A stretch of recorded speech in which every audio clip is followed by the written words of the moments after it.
Hey everybody, we're coming to you from Cherokee, and so we've been down here talking to the North Carolina Association of Action Community Centers across the state of North Carolina. We're really excited to have been here talking about our BeLoved Villages project, giving people hope that they can, wherever they are, and seeing the struggle of the housing crisis, because in cities and communities, rural communities across the nation, people are seeing a housing crisis.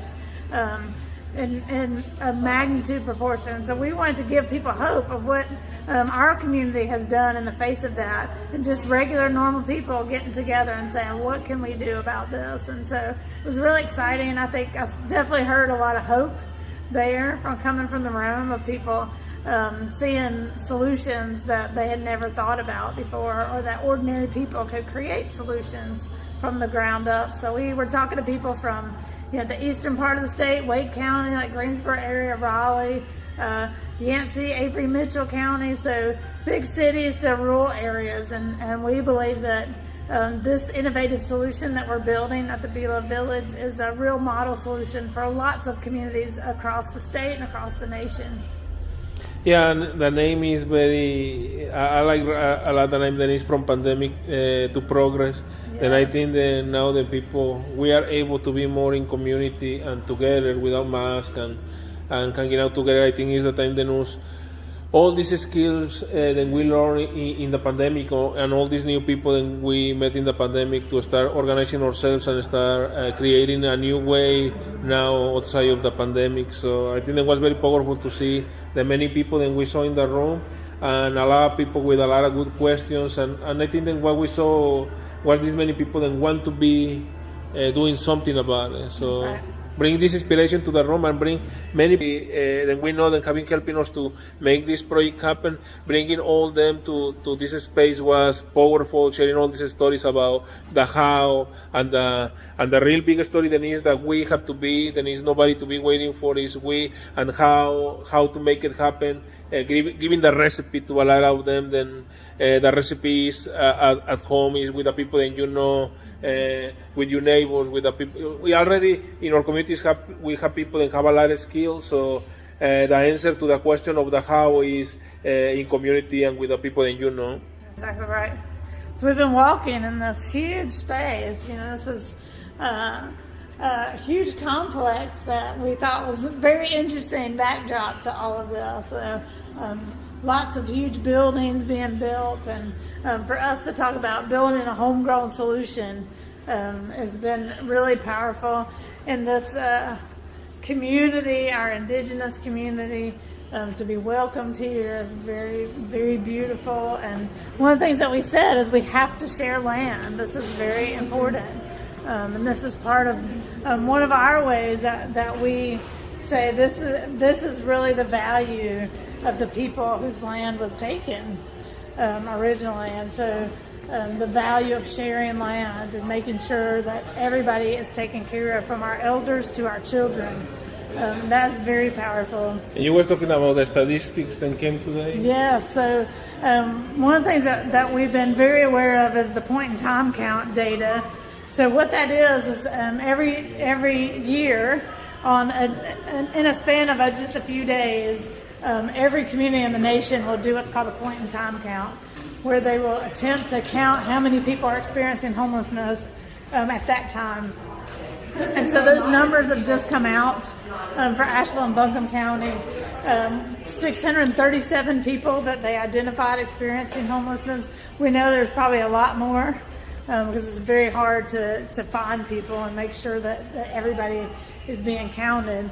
And so one of the things that we'll just say about that is, seeing this huge increase. Overall homelessness increased by 21% from last year, which is huge, and double the number of unsheltered people have doubled in our community. And so this is a serious crisis. It's something that we continue to advocate around and take very seriously, and with great urgency want to build communities of homes for people to come home and be able to earn equity so that people can lift themselves out of poverty. We said that poverty is the edge, and lots of people get pushed over that edge.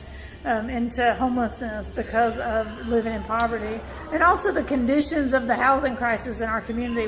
We know that gentrification continues to happen rampantly and quickly in our community, and we also understand that people are being pushed out. We get calls every day, people being evicted, not because of anything that they've done, not because they didn't pay their rent or they did something to cause that eviction, but because their landlord has decided to sell the house that they're living in. And often that is to corporations and investors. And so we're losing homes in our community very, very quickly. And so we need to begin to build homes and have those homes be built by and for the community. And that's what the BeLoved Village project is all about. So I know we were reflecting on this data. What are your thoughts hearing these numbers come out? Yeah, I think the reflections that we are living right now, and then only like even with this statistic, and we are seeing the needs growing, the population that live in the streets. I think then things like the action give me a lot of hope. Yes. Things like building the houses give me a lot of hope, and in a times when it's a crisis, I think then the best way that we can do is attach ourselves to something that give you hope, because you're gonna be in panic for all the crisis that we are experiencing. The inflation is going up. Today the Fed is going to present, or I think they already present how it's going, the inflation. Until this day, only last time was 8.9% inflation. So it's a lot of chaos that is happening. Only I think then attaching ourselves to activities or projects that is giving you hope, give you a lot of power in yourself to continue, a lot of healing in yourself to continue, and to believe that if we face a problem, when we are together, we can solve this problem. And like I say, it's about us having hope, and this is a center of hope. Like we saw in many places that we go, that is center of hope. It's a common name for different organizations in different places in the country. Only I really believe that having this center of hope is very necessary in every community. Then we hope that we came, that we are this for a lot of you than for all. Then it's this center of hope, this center of that we can do it, and then we must do it. And then I have other people that have the same mentality than myself, then I can join, and we can see change happening at the moment that we are walking. That's it. Powerful, and what really gives hope is, we could be paralyzed by these numbers, and we can be paralyzed by the things that we are seeing, or we can begin to band together and say, we can do something about this, and begin to take action.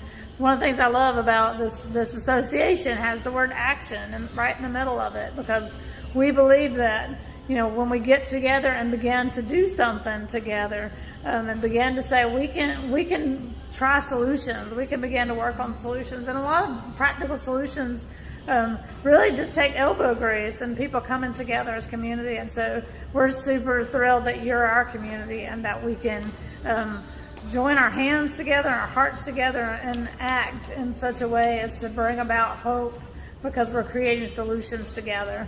We're innovating together. We're rising to the challenge of these times. And in doing that, we build community. And in doing that, there's a lot of joy in community when we come together. One of the stories that we got to talk about was, in the wake of a tragedy, our community coming together and doing something about that, and seeing how excited it made people to say, we can be a part of the change. We can do something powerful. We can do something that nobody's ever thought to try to do. And that, I think, is pure joy.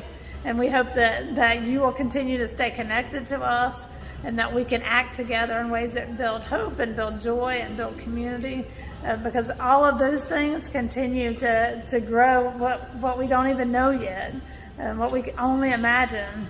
And so that's one of the things that we love, is we say we're building community, because community can build 1,000 villages. It can build things that we can't even imagine right now yet.